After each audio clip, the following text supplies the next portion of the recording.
Guys మరో కొత్త స్టోరీతో మీ ముందుకి వచ్చేసాం. ఇవాళ మనం చెప్పుకోబోయే కథ పేరు మా ప్రేమ కథ. రచించిన వారు మరెవరో కాదండి, నేనే, అంటే సౌజన్య పతివాడ. ఇక ఏ మాత్రం ఆలస్యం చేయకుండా కథలోకి వెళ్ళిపోదామా. మా ప్రేమ కథ ఎపిసోడ్ నెంబర్ 9. అందరూ గజపతి మ్యాన్షన్కి వచ్చేసారు కదా, తర్వాత ఏమైందో చూసేద్దామా. సో అందరూ వచ్చేయండి. లోపలికి వచ్చాక అందరూ ఫ్రెష్ అయిపోయి ఎవరి రూమ్స్లో వాళ్ళు ఒక నాప్ వేసి మధ్యాహ్నం లంచ్కి బయటకు వచ్చేస్తారు. అందరూ ఫుడ్ తినేసి సోఫాలో సెటిల్ అయిపోయి పాపకి ఏం పేరు పెట్టాలి, బారసాల ఎప్పుడు చేయాలి, ఎలా చేయాలి, వాటి గురించి మాట్లాడుకుంటూ ఉంటారు. ప్రార్థన అక్కిని పిలిచి, అత్తవి కదా, నువ్వే ఒక మంచి పేరు చెప్పు నీ మేనకోళ్ళకి అంటుంది. దానికి అక్కి కొంచెం ఎమోషనల్ అయ్యి, అదేంటో దినా, మీరందరూ ఉండగా నేను పేరెందుకు అంటుంది. నా ముద్దుల చెల్లైతే మంచి పేరు సెలెక్ట్ చేస్తుందని మీ వదిన నీకు ఆ పని చెప్పింది మై డియర్ సిస్టర్ అని ఆదర్శ్ అక్కితో అంటాడు. అక్కి సరే అని ఆదర్శ్ అండ్ ప్రార్థన ఇద్దరు పేర్లు కలిసేలా ఆరాధ్య అని ఎలా ఉంది అంటుంది అందరినీ చూసి. అందరికీ ఆ పేరు నచ్చడంతో అందరూ సరే అంటారు. ప్రార్థన వాళ్ళ అమ్మ మాత్రం జాతకం కూడా చూసి ఏ అక్షరం మీద వస్తుందో అనేది కూడా చూడాలి కదండి అంటుంటే అందరూ అది కూడా నిజమే కదా అని నెక్స్ట్ డే పాప జాతకం అవన్నీ పంతులు గారికి చూపించి అక్షరం ఏంటి అనేది తెలుసుకుంటారు. లక్కీగా పాప జాతకం ప్రకారం ఆ అనే అక్షరమే వస్తుంది. ఇంక అందరూ కూడా ఆరాధ్య పేరు ఫిక్స్ అయిపోతారు.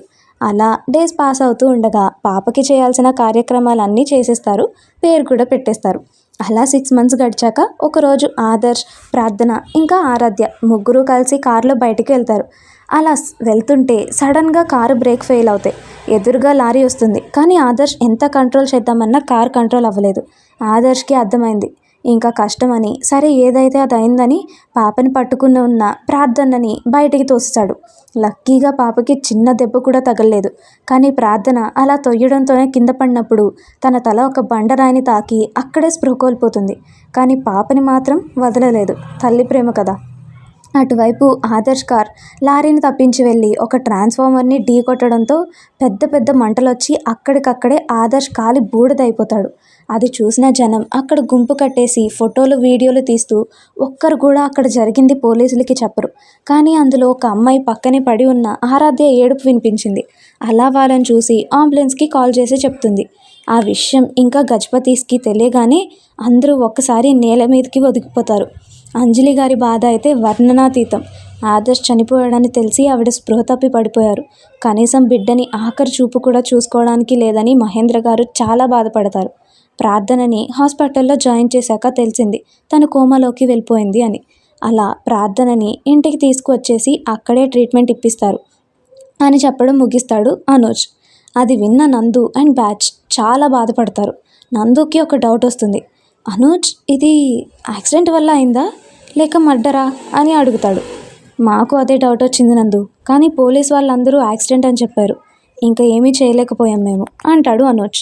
మరి ఆద్యకి ఆదర్శ్ గారిని చూపించలేదా అంటుంది ప్రజ్ఞ. ప్రజ్ఞ డిస్కషన్ మధ్యలో వచ్చిందిలేండి అక్కడికి. లేదు ప్రజ్ఞ, మళ్ళీ తన డాడీ భూమి మీద లేడు అని తెలిస్తే ఆ చిన్ని గుండె ఏమైపోతుందా అని చెప్పలేదు అంటుంది అక్కి. అయినా ప్రజ్ఞ గారు, మేము తనకి అన్నయ్యని చూపించలేదు అని మీకెలా తెలిసింది అని అడుగుతాడు అనూజ్. అది ఇందాక ఆద్యకి టిఫిన్ తినిపిస్తుంటే నన్ను అడిగింది, డాడీని నాకెందుకు చూపించలేదమ్మా అని.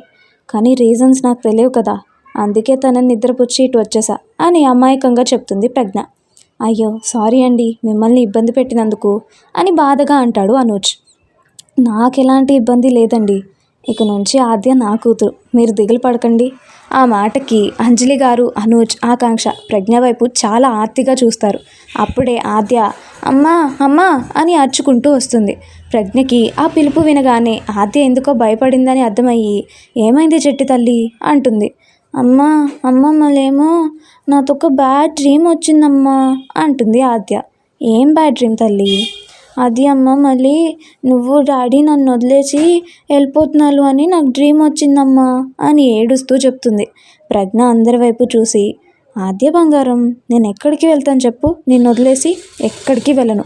ఒకవేళ వెళ్ళాల్సి వచ్చినా నిన్ను కూడా నాతో పాటే తీసుకెళ్తాను, సరేనా అంటుంది.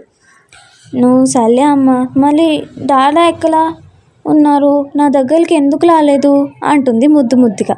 ప్రజ్ఞకి ఏం చెప్పాలో తెలియక ఆలోచిస్తుంటే శాండీ బ్రెయిన్లో పురుగు మెదిలి ఒక ఆలోచన వచ్చేలా చేసి నందుని ఆద్య దగ్గరికి తీసుకువెళ్ళి, ఆరాధ్య, ఇదిగో మీ డాడీ అని చెప్తుంది. శాండీ చేసిన పనికి అందరూ షాక్ అయి చూస్తారు, ఆఖరికి నందు ప్రజ్ఞలతో సహా. ప్రజ్ఞ శాండీ వైపు చూడగా శాండీ ప్రజ్ఞకి కన్ను కొట్టి నందుతో, అన్నయ్య, పాప వాళ్ళ డాడీ కోసం చాలా ఆరాటపడుతుంది. ఈ టైం పాపకి వాళ్ళ డాడీ ఎవరో తెలియకపోతే ఫీల్ అవుతుంది కదా, అందుకే అలా చెప్పాను అని ఏదో ఒకటి చెప్పి నందుని కన్విన్స్ చేసేసి ఒప్పించేస్తుంది. శాండీ అలా చేయడం చూసి ప్రజ్ఞ మనసులో నవ్వుకొని బయటికి మాత్రం నార్మల్గా ఉంటుంది. ఆద్య నందు కాలు పట్టుకొని, నువ్వే నా దాదావా అని అడుగుతుంది మెరిసే కళ్ళతో. నందుకి పాప కళ్ళలో మెరుపు కనిపించి నేను కాదు అని చెప్పలేక, అవును బంగారం, నేనే మీ డాడీని అంటాడు. మరి ఇన్ని రోజులు నన్ను చూడ్డానికి ఎందుకు రాలేదు? మీ అమ్మకి నాకు ఒక పని పడి వేరే ఊరికి వెళ్ళాం తల్లి, అందుకే నేను చూడ్డానికి రాలేదు అని చెప్తాడు. పాప మాటలు నమ్మేసి నందుని హగ్ చేసుకొని, ఇంకెప్పుడు నన్ను వదిలేయొద్దు దాదా అంటుంది.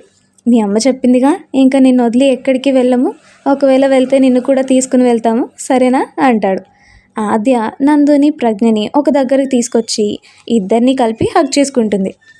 పాప కళ్ళల్లో ఆనందం చూసి గజపతి ఫ్యామిలీ అందరూ చాలా హ్యాపీ అవుతారు. తర్వాత లంచ్ టైం అవడంతో మన తొట్టి గ్యాంగ్, అదేనండి నందు బ్యాచ్తో కలిసి గజపతి ఫ్యామిలీ అందరూ లంచ్ చేస్తారు. అందరికీ గత 2 days నుంచి నిద్ర లేకపోవడంతో మంచి ఫుడ్ తిన్నాక ఒక స్లీప్ వేస్తారు. ఆద్య అయితే ప్రజ్ఞని నందుని ఒక్క క్షణం కూడా వదలకుండా కబుర్లు చెప్తూనే ఉంటుంది. ప్రజ్ఞ అండ్ నందు కూడా తన ముద్దు ముద్దు మాటలు వింటూ ఉన్నారు. కొంచెం సేపటికి ఆద్య కబుర్లు చెప్తూనే నిద్రపోతుంది. ఆద్య బజ్జపోయాక నందు ప్రజ్ఞతో, నేను వేరే రూమ్కి వెళ్ళి పడుకుంటా, నువ్వు కూడా కొంచెం సేపు పడుకో అని వెళ్తుంటే ఆద్య బేబీ ఒక హ్యాండ్తో నందు హ్యాండ్, ఇంకొక హ్యాండ్తో ప్రజ్ఞ హ్యాండ్ గట్టిగా పట్టుకొని బజ్జుంది. అది చూసిన ప్రజ్ఞ, మీరు కూడా ఇక్కడే పడుకోండి, నాకేం ప్రాబ్లం లేదు అంటుంది. నందు బాబుకి సంస్కారం అనే ఒక కారం అడ్డొచ్చి, నాకు అప్పుడే నిద్ర రావట్లేదు, నువ్వు పడుకో అంటాడు. ప్రజ్ఞ ఇంకా చేసేదేం లేక ఆద్యని గట్టిగా గుండెలకి అదుముకొని బజ్జుండిపోతుంది. నందు వాళ్ళిద్దరినీ అలా చూసి ప్రజ్ఞ మంచితనంకి తనతో ఇంకా ఇంకా లవ్లో పడిపోతూ అలా చూస్తూ తను కూడా బజ్జుండిపోతాడు. అలా ఈవినింగ్ అయ్యేసరికి అందరూ లేచి బయటకు వచ్చి బాతకాని పెడతారు. ప్రజ్ఞ కూడా నిద్ర లేచి చూసేసరికి నందు ముద్దుగా ఆద్య మీద చేవేసి బజ్జుంటే ఆద్య బేబీ నందు చుట్టూ చేతులు వేసి గట్టిగా పట్టుకొని బజ్జుంది. వాళ్ళిద్దరినీ అలా చూసి ప్రజ్ఞ నవ్వుకొని ఫ్రెష్ అప్ అయ్యి కిందకి బాతకానీలో జాయిన్ అయింది. కొంచెం సేపటికి ఆద్య లేచి చూసేసరికి ప్రజ్ఞ కనిపించకపోవడంతో గట్టిగా మమ్మీ మమ్మీ అని వెక్కుతూ ఏడుస్తూ ఉంటుంది. నందు లేచి, ఏమైంది తల్లి, ఎందుకు ఏడుస్తున్నావు అని అడిగితే, మమ్మీ లేదు డాడా అని ఏడుస్తూ ఉంటుంది. మమ్మీ కిందున్నట్టుందిరా, సరే పద మనం కూడా వెళ్దాం అని పాపను ఎత్తుకొని కిందకొస్తాడు. ప్రజ్ఞను చూడగానే పాప నందు నుంచి విడిపించుకొని ప్రజ్ఞ దగ్గరికి వెళ్ళిపోతుంది. పాప ఏడవడం చూసి ప్రజ్ఞ, ఏమైంది తల్లి, ఎందుకు ఏడుస్తున్నావు అని అడిగితే, మరేమో అమ్మ, నువ్వు కనిపించకపోతే నువ్వు మళ్ళీ నన్ను వదిలేసి వెళ్ళిపోయావేమో అని భయం అయింది అంటుంది. పాప బాగా భయపడింది అని అర్థమయ్యి, ఆద్య బంగారం, నేను నిన్ను వదిలి ఎక్కడికి వెళ్ళనని చెప్పానా, సో ఏడవకూడదు, అర్థమైందా? నువ్వు ఎప్పుడు ఏడుస్తూ ఉన్నావు అనుకో, అప్పుడు అందరూ నిన్ను బ్యాడ్ గర్ల్ అంటారు.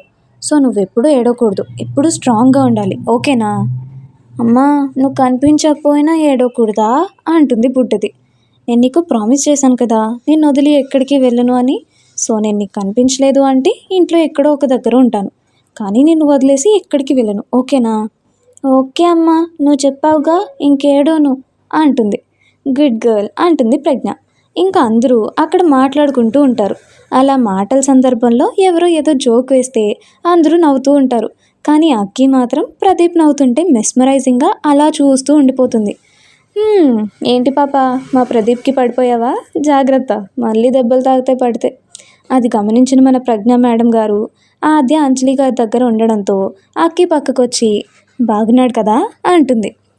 అక్కి ప్రదీప్ స్మైల్ చూస్తూనే ఏదో లోకంలో ఉండి, ఇంత హ్యాండ్సమ్ అండ్ కేరింగ్ పర్సన్ని నేను నా లైఫ్లోనే చూడలేదు, చాలా అంటే చాలా నచ్చేశారు ప్రదీప్ గారు నాకు అంటుంది. శాండీ కూడా అక్కికి ఇంకో వైపు వచ్చి, అందుకే అందరి ముందే సైడ్ కొట్టేస్తున్నావా అంటుంది. ఆ మాటకి అక్కి తేరుకొని, అదేం లేదు అంటుంది.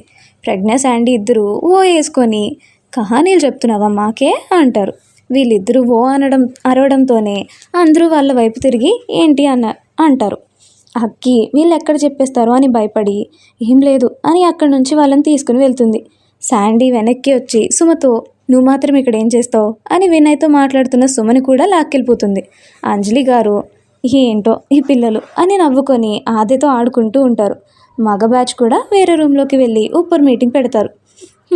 వీళ్ళ కథ ఏంటో తర్వాత చూద్దాం, కానీ ముందు మన పాపలు ఏం మాట్లాడుతున్నారో చూద్దాం పదండి.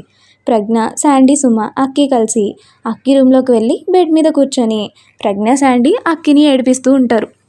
అది చూసిన సుమకి Korean drama without subtitles చూస్తున్నట్టుండి ఒకసారి ఎహే ఆపండి అని గట్టిగా అరుస్తుంది. సుమ ఉన్నట్టుండి అలా అరిచేసరికి ముగ్గురు దడుచుకొని నవ్వడం ఆపేస్తారు. అమ్మా ఆపారా, ఇప్పుడైనా చెప్తారా అసలేమైందో అని అంటుంది సుమ కాస్త అసహనంగా. ఎందుకే అలా అర్చో, అడిగితే చెప్పేవాళ్ళం కదా అని శాండీ అంటే, అరవక ఏం చేయాలి, ముగ్గురు ఇందాక నుంచి పిచ్చి కుక్కలు గరిచిన మాదిరి నవ్వుతున్నారు. నాకేమో 6వ సినిమా చైనీస్ లాంగ్వేజ్లో వితౌట్ సబ్ టైటిల్స్ లేకుండా చూస్తున్నట్టుంది అంటుంది. ఓ కూల్ కూల్ అని జరిగిందంతా చెప్తుంది ప్రజ్ఞ. ఓ అక్కి, ప్రజ్ఞకి నాకు వదిన అయిపోతున్నావు అన్నమాట అని సుమ అంటే అక్కి సిగ్గుపడుతూనే, నేను ఇంకా ప్రపోజ్ కూడా చేయలేదు, మీరు మరీ ఓవర్ చేస్తున్నారు అని అంటుండగానే మరి నాకేమవుతావు అని అడుగుతుంది శాండీ. నీకు అక్కో చెల్లో అవుతుందిలేమ్మా అంటుంది ప్రజ్ఞ.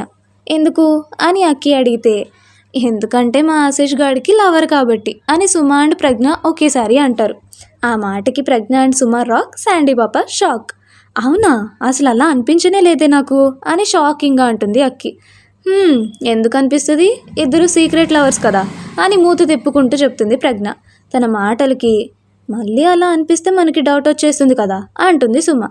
అంటే బేబీస్ అని ఒక తింగర్ నవ్వు నవ్వి, మీకెలా అంటుంది శాండీ. నువ్వు చెప్పకపోతే మాకు తెలియదు అనుకుంటున్నావా అంటుంది ప్రజ్ఞ. అయినా ఏం నాటకం ఆడారు ఇద్దరు, చెప్తాం, మాకు టైం వస్తుంది కదా అంటుంది సుమ.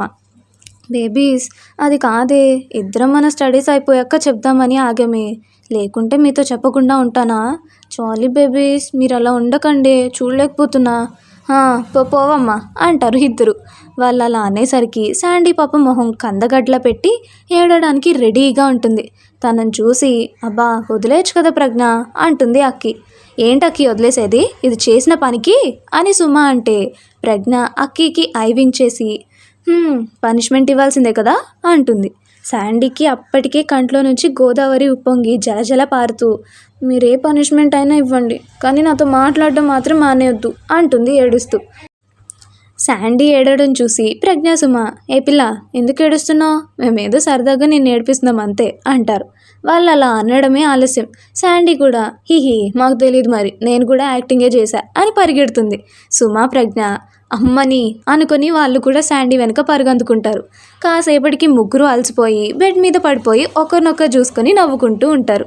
వాళ్ళు అలా అల్లరి చేస్తుంటే అక్కి వాళ్ళని చూస్తూ ఉంటుంది. శాండీ లేచి అక్కిని చూసి, ఎందుకు అక్కి అలా చూస్తున్నావు అంటుంది. మీరు ఇంత హ్యాపీగా ఎలా ఉండగలుగుతున్నారు, నేను చిన్నప్పటి నుంచి ఇలా అల్లరి చేసిందే లేదు తెలుసా. నాకిద్దరు బ్రదర్స్, అందులోనూ ఒకడు బిజినెస్ మ్యాన్, ఇంకొకడు డాక్టర్. మా డాడీ కూడా ఎప్పుడూ అల్లరి చేయనిచ్చేవారు కాదు అని ఫీల్ అవుతుంది అక్కి. అక్కి baby, no need to worry, ఇక నుంచి మాతో ఉండు, అల్లరంటే ఏంటో మేము నీకు చూపిస్తాం, ఏమంటావు అంటుంది ప్రజ్ఞ. అక్కి బేలగా మొహం పెట్టి, నా స్టడీస్ ఇక్కడే కదా, మీరేమో ఉండేది బెంగళూరులో, మరి ఎలా. అక్కి బేబీ, నీకు యాక్సిడెంట్ ఏమైనా అయ్యి చిప్పు దొబ్బిందా అని సుమ అంటే, అవే మాటలే, నాకేం అవ్వలేదు అంటుంది అక్కి. మరి లేకపోతే ఏంటి అక్కి, ఇప్పుడు నీది ఫైనల్ ఇయర్ అని మర్చిపోయావా అని ప్రజ్ఞ అంటే, ఓ అవును కదా, అయినా మాత్రం ఏం చేస్తాం అంటుంది అక్కి. ఏం చేస్తామా, అందరికీ హైదరాబాద్లో జాబ్ వచ్చింది, సో నువ్వు కూడా హైదరాబాద్ వచ్చేసావు అనుకో, అందరం కలిస్తే రచ్చ రచ్చ చేసేయచ్చు అంటుంది సుమ. అవును, కానీ డాడీ అక్కడ అంటే ఒప్పుకుంటారా లేదా అని డౌట్ కొట్టేస్తుంది. మేము ఒప్పిస్తాంలే, భయపడకు అని చెప్తుంది ప్రజ్ఞ. అలా వాళ్ళ బాధ కానీ కంటిన్యూ అవుద్ది, కానీ నెక్స్ట్ ఏం మాట్లాడారో తర్వాత అప్డేట్లో తెలుసుకుందాం. అప్పటి వరకు బాయ్ బాయ్, టాటా. మరిన్ని ఇంట్రెస్టింగ్ వీడియోస్ కోసం మా వీడియోస్ని లైక్ చేసి డైలీ నోటిఫికేషన్స్ కోసం సబ్స్క్రైబ్ చేసుకొని పక్కనే ఉన్న గంట సింబల్ని ఆన్లో పెట్టుకోండి.